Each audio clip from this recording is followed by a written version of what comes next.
Your first job when you're planning a meeting is to decide the format. And the first point to consider is, do we need a meeting at all? Meetings are expensive. Imagine if each person costs $50 an hour and you have 10 people for a couple of hours. That's $1,000. And they're hard to organise when everybody's busy.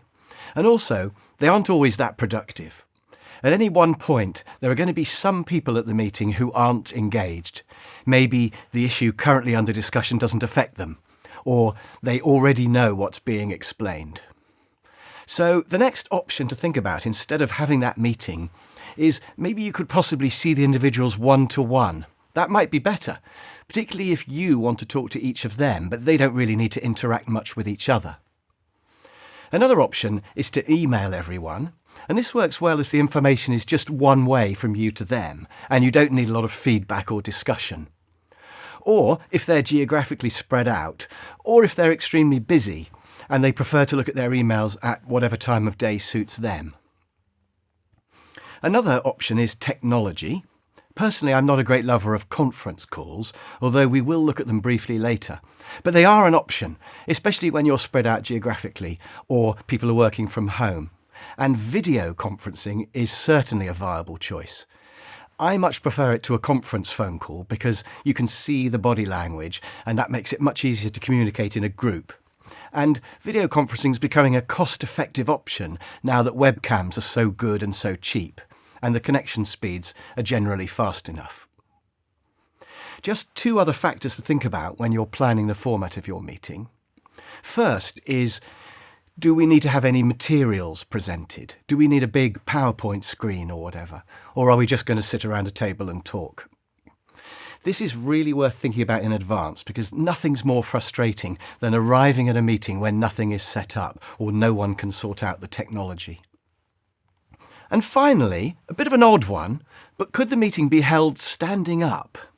Apart from being healthier, standing up meetings tend to be shorter, and people's brains work faster when they're standing up. So don't rule it out. A good way to get a standing up meeting to happen without seeming too weird is to meet on site.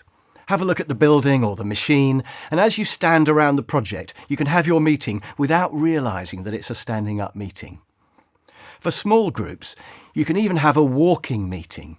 As you go from one building or machine to the next, you can discuss the issues. And there's something about walking that helps people to relax and communicate more openly. I really like it if I can find a way to make it happen. But I think it's 2 or 3 people maximum. By the way, something I've noticed is that people always complain about meetings. Too many meetings, badly run meetings. But they also complain if you don't have meetings. I don't know what's going on, nobody ever asks my opinion, etc. In fact, I once worked for a boss who hated meetings because we might all vote against him. So he would just come and see you individually and bully you into agreeing to whatever he wanted.